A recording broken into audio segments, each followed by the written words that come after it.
البشريه وفي الانضباط اللي ما بقاش منتخب. لذلك السؤال ديالي، واش وليد الركراكي قادر على انه يستعد ولا يعيد الثقه ديال الجماهير المغربيه في النخبه الوطنيه عامه وفي وليد الركراكي خاصه؟ تري بون كيسيون. راك من اكادير بعدا؟ دوك انت عارف كاين اللي تخافوا بعدا، كاينه ولا لا؟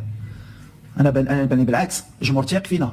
واخا كنت جوج واحد قال صافي ربحوا، حنا غنمشيو قبل باش ما نتاحوش في لي بوشون، نديروا ساعه ولا ساعه ونص باش ندخلوا للدار.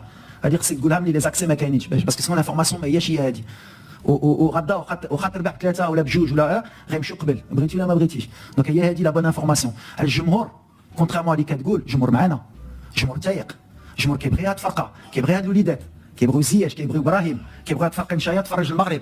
ما كتمشيش تقول زياش مشى بحالو، زياش مدابز مع ابراهيم، كيدير مشاكل في هاد الفرقه باش ما تربحش. الجمهور فرق الجمهور بلي الناس ما باغيش الفرقه توصل. هادشي اللي نقدر نقول لك. انا هاد الفرقه كنعرفها، عايشين مزيان بيناتهم، فرحانين.